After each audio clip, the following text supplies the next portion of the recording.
Yes, guys, what's going on? Welcome to AdamMcKola TV. I am Adam. We are back, and this is the preview for Manchester United against RB Leipzig. Hope you guys are all doing well. I know it's been a while. Well, I uploaded a video earlier. Sound issues on that video. Obviously, we had a sound equipment and everything there, but in the interest of time, I opted to go without it, and obviously it backfired massively as there was a lot of music going on around us as soon as we clicked that record button. But we will get more videos like that up with myself, Bradders, D, Momo, all those guys as well getting involved. So make sure you're keeping it locked for that. We've got loads more content coming your way as well. I know I've kind of had a little bit of a hiatus since the transfer window. We've only had match day content really, and the occasional weekly United. We will be getting back into the swing of things. I've just had, obviously my time has been occupied with Stretford Paddock, driving up and down motorways, doing certain different things, going to other shoots and all that good stuff, but I've still managed to keep the content coming. And today we've got another match preview for you. It's Manchester United's next game, Champions League game. We are at home again as well, and we will be discussing the match against RB Leipzig. Red Bull Leipzig, Manchester United take them on in the Champions League, looking to make it 2 wins out of 2, as are they. They're looking to make it 2 wins out of 2 as well. They top the Champions League group, they top the Bundesliga at this moment in time. They've been on a very, very good run of form, and now obviously they're coming to Old Trafford looking to pull off a shot. Manchester United are yet to win at Old Trafford this season. Now there's only been 3 games, but nevertheless 3 games at Old Trafford, you'd expect United to have at least won 2 of those games. Now I know we played Spurs and Chelsea in those games as well, but nevertheless I felt disappointed after that game against Chelsea. We got battered by Spurs, and obviously the performance against Crystal Palace was not good enough. We expect a lot more than that from a Manchester United team, and we really do need to start picking up wins at home. I'm not concerned yet. I don't think it's become a thing. I know there's a lot of people looking to talk about whether it was down to, there being no fans and all that kind of thing. Well, there's no fans at away games as well, and fans will impact away stadiums too. So whilst I think they will have a difference, I don't think that's the result. The outcome of that is we have bad results, because these players, sometimes United's crowd can be expectant. Sometimes United crowd can maybe moan and groan when the football's not going our way and put additional pressure on them. Do they need that pressure? Do they thrive off that pressure? Maybe, but nevertheless you shouldn't need a crowd there to perform, and that's not a good enough excuse for not winning any of our home games. Obviously the early ones against Crystal Palace, even against Spurs, you could argue, obviously once we then down to 10 men as well against Spurs, but the pre-season could have came into it. But for me, I thought we didn't win the Chelsea game because we didn't get our selection correct. Ole Gunnar Solskjaer got his selection incorrect on the day, and obviously he based his selection for that game, he said after the game, on the Newcastle game. Now if he really did base his selection for that game on the Newcastle game and on these players playing well in that game, then I think that was a mistake, because you shouldn't base your team against Chelsea at home, a team that have different talents, different players. You shouldn't base your team, for that game on a result against Newcastle. Them lads won, so let's pick them for the game against Chelsea. I think that was a big mistake to make. Now, obviously, we can take a draw against Chelsea. It's not the end of the world. It's not an awful result. Draws happen against Chelsea. I've seen many draws over my time against Chelsea at Old Trafford, but it's the manner of the draw. And I felt if we made the right team selection, obviously captain hindsight in it, but if we made the right team selection, I feel like we would have possibly won that game. You could say if we made a team selection that I wanted, which is a little bit more sauce, a little bit of Pogba or Donny van der Beek in place of Fred or McTominay, I'd have gone for Pogba or Van der Beek ahead of McTominay in my team. Then you're looking at you could possibly have been weaker defensively and United concede. But I also felt Oli was maybe a little bit, he's had his hands tied a little bit by the fact that Cavani's not played any games, so he's not fully match fit. To chuck him in against the Chelsea side that are well into their season, that's a little bit dangerous. Martial was suspended. Greenwood's just come back into the team, so he didn't have any options other than playing Marcus Rashford through the middle, which meant Daniel James had to play on the left. Because we never signed that winger that we wanted in Jadon Sancho or whoever, we haven't got the depth in those wider positions, and therefore we didn't have any other options. So, you know, I thought Daniel James and Juan Mata was maybe the incorrect selection. It was probably the wrong game for Juan Mata and the wrong game for Daniel James. And, you know, did we have any other options? You know, it's easy to look at the way Cavani came on and think he should have started, but, you know, could he have started? Would he have lasted the full game? Do you know what I mean? So I think the biggest mistake for me was playing Fred and McTominay in midfield. I know they played well against PSG. I know they played well against Newcastle. But in my opinion, we should have went with something else in there. So what changes will Oli make to the team? Will he keep the same side that played against PSG? Or will he round up the changes from that game as well? Let us know your thoughts on everything. We'll obviously be looking at RB Leipzig as well, a little bit more in depth too in this video. I can see loads of you in the comments. We've got Hassan, Ross, Safe, Ming, Lee Chin, Prashant, A with the super chat saying listen to Marshall FC by VXMP. I'll check that out later on. Neil Bowen's watching from Trinidad. Safe is watching from Toronto. CCR says we can't play Daniel James again. Lingard greater than Daniel James, says Arpit, and I agree with that as well. Someone just randomly, Jack shouts out Khabib Nurmagomedov is the greatest, and I've got to say, in my humble casual opinion, on UFC or MMA, I definitely agree with you, pound for pound greatest. But obviously a lot of people mention John Jones and other people as well in there. David says 4-2-3-1 doesn't work, play a 3-5-2. Jared wants to see a 4-1-4-1. Ross says Telles should start. David says McTominay is another wannabe. Why not playing Alex Telles in there for sure, says Sandeep. I believe I heard he was injured for that game, or he had a slight injury for that game against against Chelsea at the weekend, which may explain his absence. But I would definitely be playing him in this game if he is fit. And to you guys that aren't watching us live but have tuned in later, there's usually thousands of you that tune in after a video has gone live. Thank you very much for tuning in to AdamMcKola TV. As you may see, we have now hit 90,000 subscribers plus.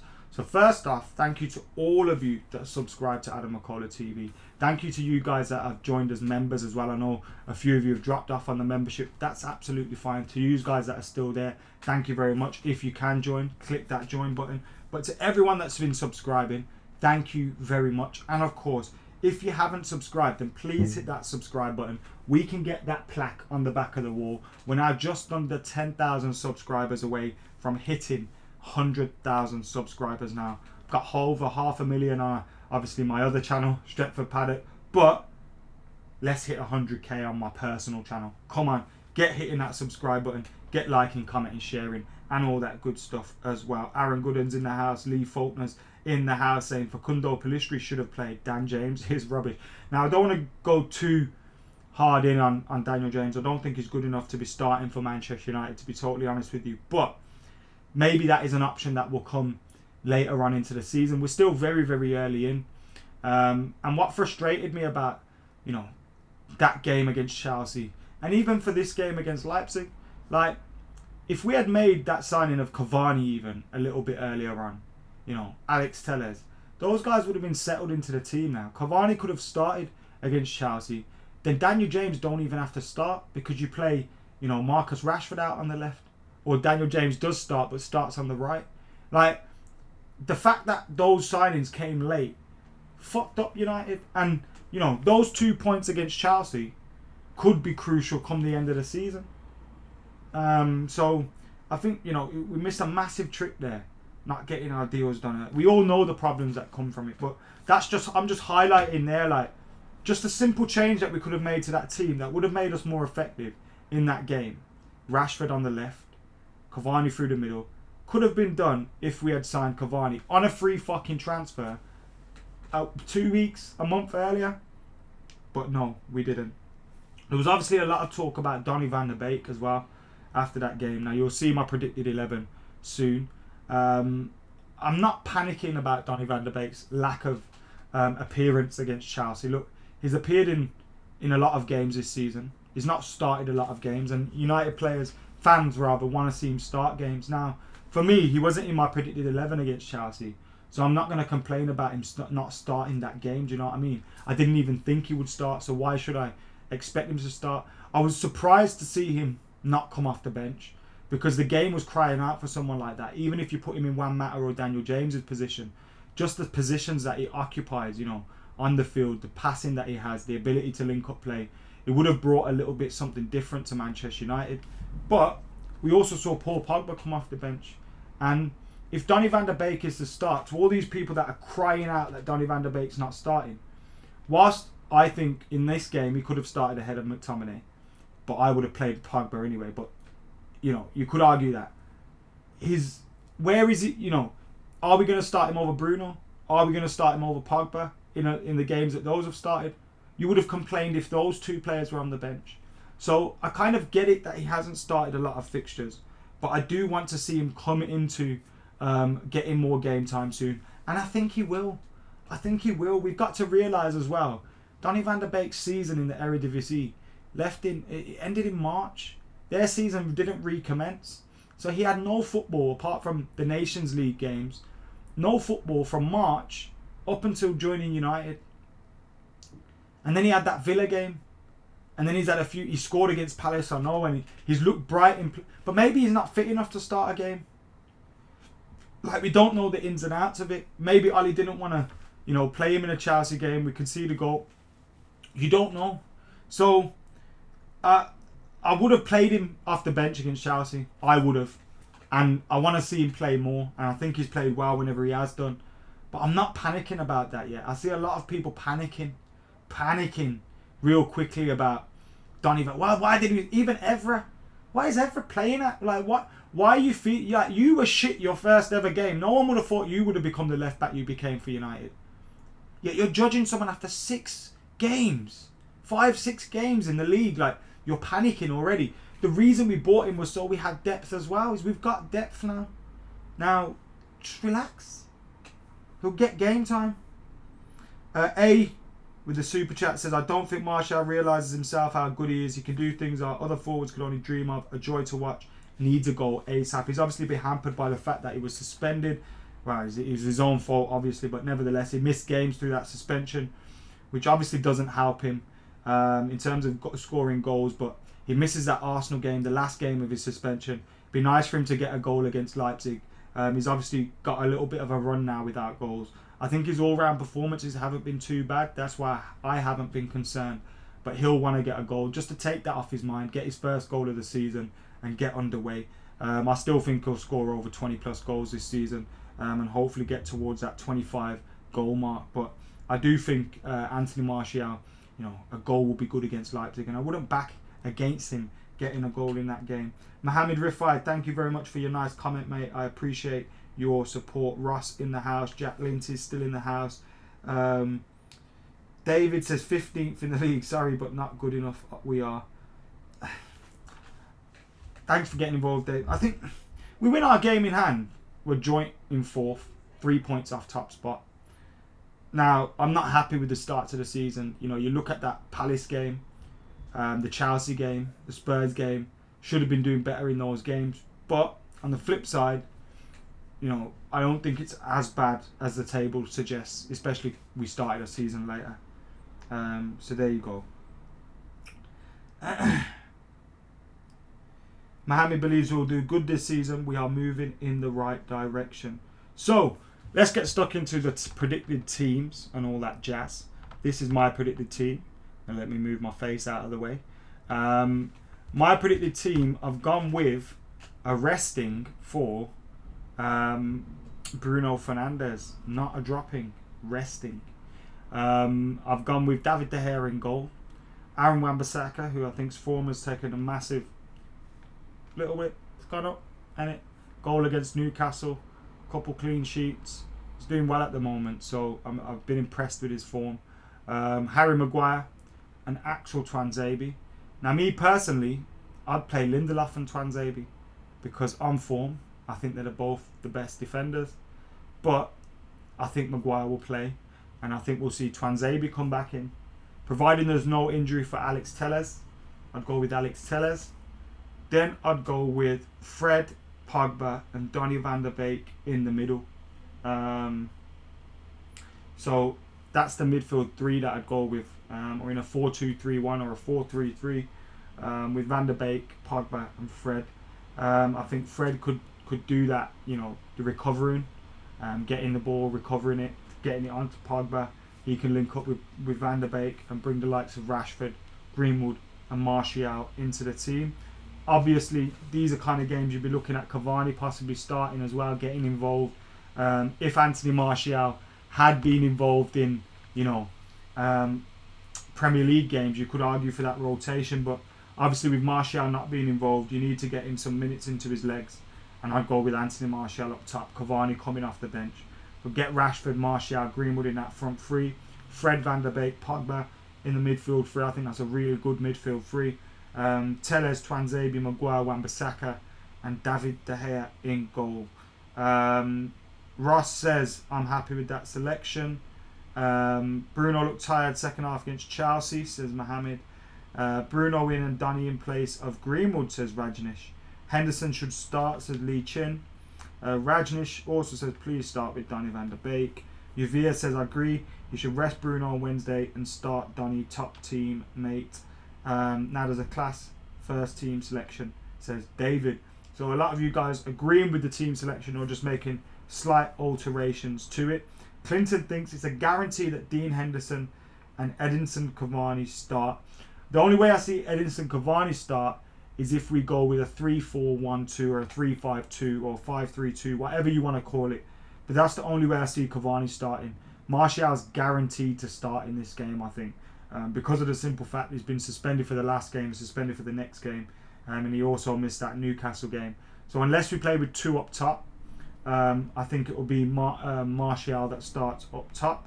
You could see that 3-5-2, so you could see Tuanzebe, Maguire, Lindelof, Alex Telles, Wan-Bissaka, Pogba, Van der Beek, Fred, and then Cavani and Martial. But then you're taking out Rashford and Greenwood out of this team probably. So yeah, that's the way you could alternatively play, which isn't a bad shout at all. Who to look out for RB Leipzig? Obviously, their main man, Yusuf Poulsen, up top. But they've been in incredible form. Rested a few players in their last game as well. They're sitting top of the Bundesliga at this moment in time. Scored 12, conceded 3. 13 points from their 5 games. So that's 4 wins and a draw. And they beat Hertha Berlin last time out 2-1 with a good 2-0 win against Istanbul Basaksehir in their Champions League game. Now, bring up their team in their last Champions League game, which will be a good thing to go by. They started with Olmo, Poulsen and Forsberg in their front three. Mukiele, Nkunku, Campbell and Angelino, former City player, who scored the 2 goals against Besiktas. Orban, Upamecano, Halstenberg and Gulacsi. And they play like a 3-4-3 or a 5-3-2, whatever you want to call it. But they play that sort of style. That'd be interesting to see if Ole Gunnar Solskjaer goes to match them up with 3 centre halves as well. Obviously they're going with Upamecano, Orban and Halstenberg. Could United match them up in that aspect? But they've got plenty of players that you may have heard of. Sabitzer, Sorloth, who was linked with a move to Spurs this summer. I thought that one may have happened, it didn't. Also Patrick Kluivert's son, who was formerly at Roma. Justin Kluivert also plays for them. So they've got a lot of talent that we need to watch out for. Olmo, Poulsen, Forsberg, Justin Kluivert, etc. And it'd be interesting to see what sort of lineup they do put out. They obviously have as well a lot of hipsters' favourites manager Nagelsmann in their dugout, who will be looking to get one over Ole Gunnar Solskjaer. And it'd be an interesting tactical battle between the two managers. So that's a little bit on RB Leipzig, who are in fantastic form at the moment. As we said, they only dropped points this season in 1 game, and that was a game against Leverkusen away, who are a pretty difficult opposition. Apart from that, their scores this season: 3-0 in the German Cup. Then they beat Mainz 3-1, drew with Leverkusen 1-1, 4-0 against Schalke, 2-0 against Leipzig, 2-0 against Besiktas, and 2-1 against Hertha Berlin in their last outing, where Upamecano scored. And in that game, they started with a front three of Kluivert, Sorloth and Nkunku, which probably tells you Forsberg, Olmo and Poulsen will start this game for them. So they've rested their front three on the weekend with Poulsen coming off the bench and Olmo actually coming off the bench as well.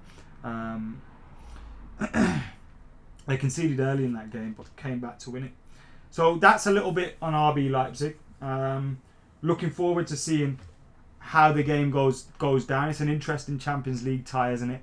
And that victory against PSG means if we can get 3 points in this game, we've set ourselves up really well for the rest of the group, because you'd argue, PSG away, probably our most difficult tie of the group. That's out the way, and we got 3 points out of it.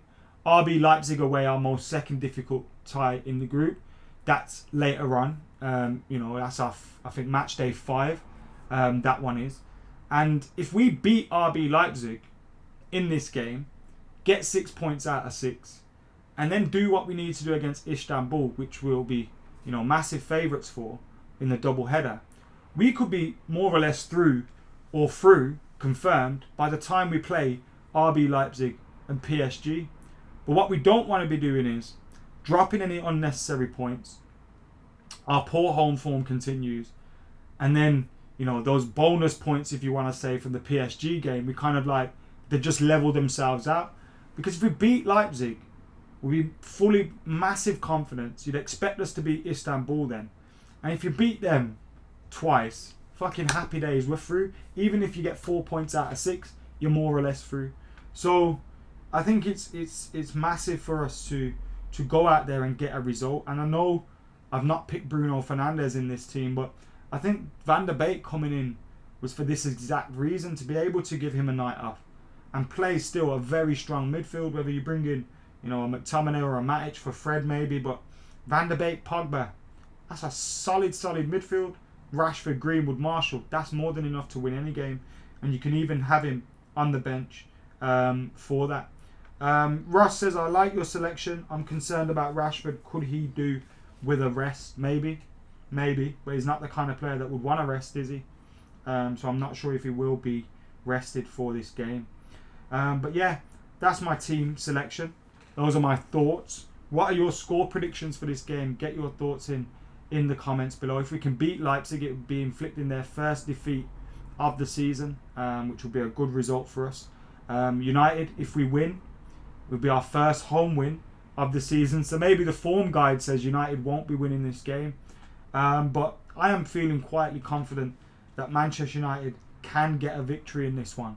I really am. Especially if we play something like that team, which I think is equally strong. You rest a few key players, and it's exciting in the same measure. Tiff's back in the house. How you doing, brother? He says, like the lineup. Hope you're good. I'm all good, mate. Hope you're doing well. Sandeep says, is Rashford okay? We saw he got a knock against Chelsea. I'd like to see Mason at 9, says Alien Tenno. Rest Rashford and go with 4-4-2 diamond with Martial and Cavani up top. Interesting one, so that you could then play Matic and still give Bruno the night off. Take Rashford and Greenwood out and play Cavani up. Yeah, that could work. I wouldn't be against that at all. Donny van der Beek, hat-trick, says Pranav. 2-1, says David. 2-0, says Ajesh. 3-1, says Alien Tenno. I'm actually going for a 2-0 win to Manchester United. Another clean sheet. Seriously, says 2-1 United. Ross Murphy says 2-1 United.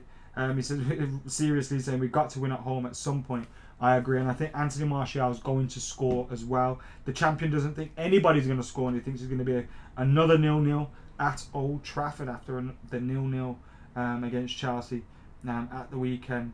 Obviously, my score prediction, 2-0 Manchester United. Get your score predictions, get your predicted 11s in the comments below. Obviously, that right there is my predicted 11. 2-0 my score prediction.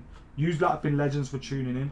Make sure you're liking this video, commenting, sharing, and of course subscribe if you can as well. We'll be back with more content every single day here on AdamMcKola TV, and obviously on match day we have match reaction as well. But keep it locked, like, comment, share and subscribe. And for now, I've been AdamMcKola.